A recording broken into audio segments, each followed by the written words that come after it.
Okay, para to sa mga gusion main na nagbubulag-bulagan kahit niloloko na. Makinig kayo guys.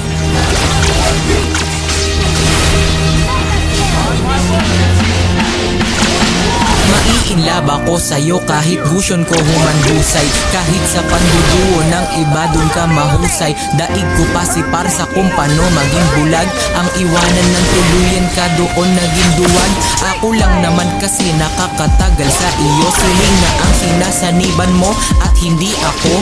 Porket wala sa metagusion ay ganyan ka na. Nagagawa mo na rin na maki-emote yan sa iba. Leto sawa pa man din halos galawan ko noon. Pero nang magbago ka natatanso na ko ngayon.